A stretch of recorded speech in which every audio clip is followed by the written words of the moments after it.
Une foule nombreuse venue voir de près le seul homme ressuscité d'entre les morts depuis Jésus. C'est lui, Ndomo Lucas, 69 ans.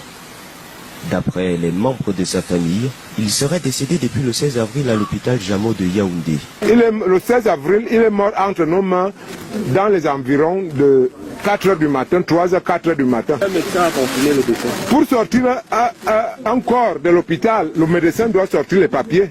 Les papiers, les voici. L'attestation de déclaration de décès signée du commissaire de police du 18e arrondissement de la ville de Yaoundé et l'acte dressé par la mairie de Yaoundé 5e. La banderole annonçant le programme des obsèques affiche encore fière allure ici en Gousso.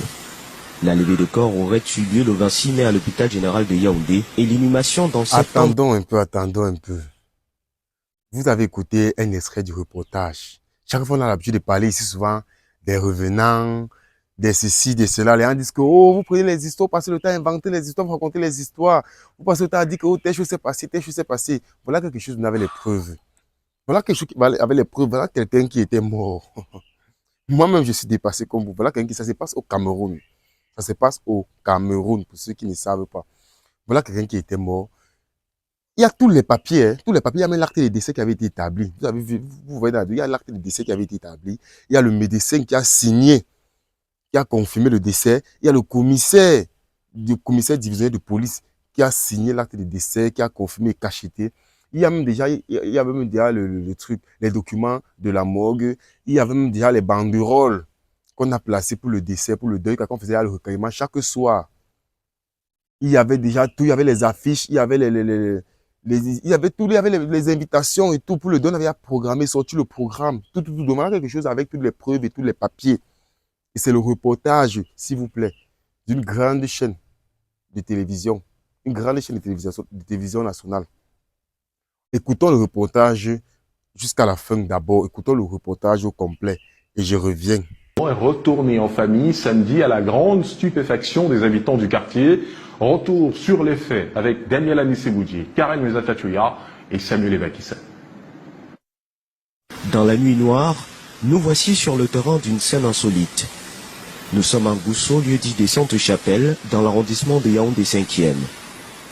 Dans cette cour familiale, une foule nombreuse venue voir de près le seul homme ressuscité d'entre les morts depuis Jésus.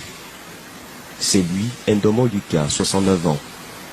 D'après les membres de sa famille, il serait décédé depuis le 16 avril à l'hôpital Jamo de Yaoundé. Le 16 avril, il est mort entre nos mains dans les environs de 4 h du matin, 3 h, 4 h du matin. Le médecin a confirmé le décès. Pour sortir encore de l'hôpital, le médecin doit sortir les papiers. Les papiers, les voici. L'attestation de déclaration de décès signée du commissaire de police du 18e arrondissement de la ville de Yaoundé et l'acte dressé par la mairie de Yaoundé 5e. La banderole annonçant le programme des obsèques affiche encore fière allure ici en Gousso. La levée de corps aurait eu lieu le 26 mai à l'hôpital général de Yaoundé et l'inhumation dans cette tombe le lendemain, après une veillée très animée. On a fait les sani, on a dansé, fatigué. Le cercueil était ouvert, on a dansé les sani. Alors que la famille se préparait encore pour les funérailles, Lucas serait ressuscité par miracle ce 22 juillet, près de 2 mois après son enterrement.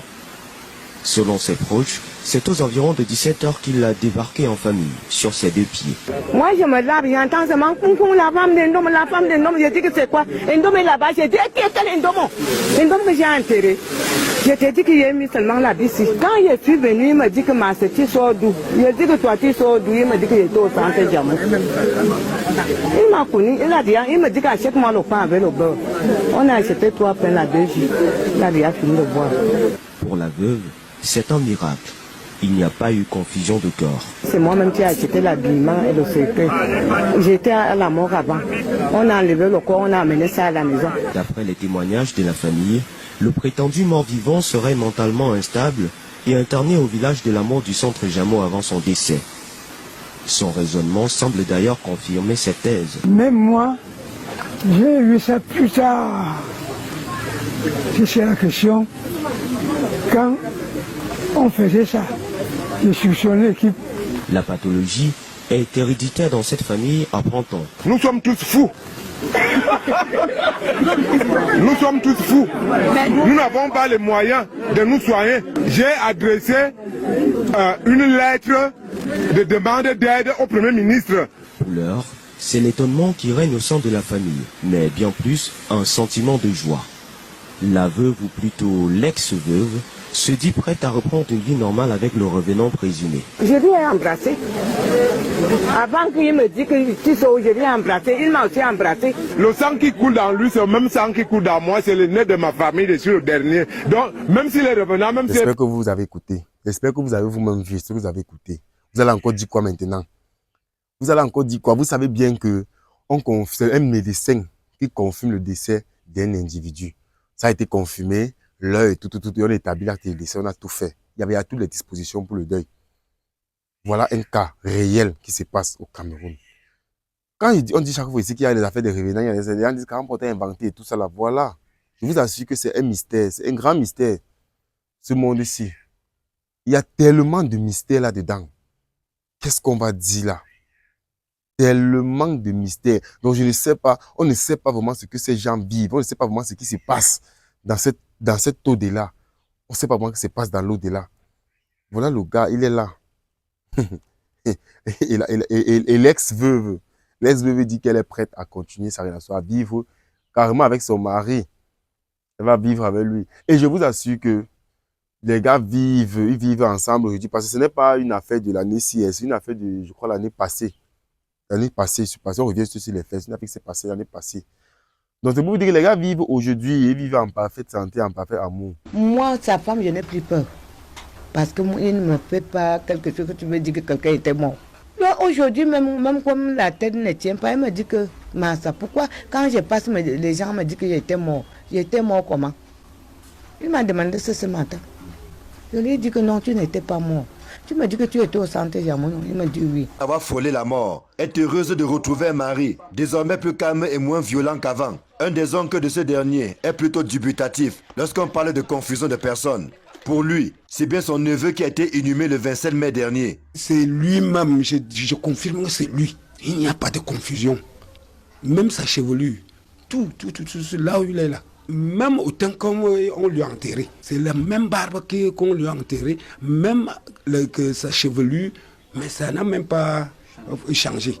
Pour en avoir le cœur net, nous nous rendons à l'hôpital Jamo de Yaoundé, précisément au village de l'Amour, où les personnes atteintes de maladies mentales et errantes sont prises en charge. Ici, confirmation est faite de ce que le 14... Tous les documents qu'il y avait sur lui, tout ça, acte de décès, tout ça, ça a été détruit. Il est là, il vit et il est bien portant. Si vous ne savez pas. Donc restez là, continuez à dire qu'on invente les choses.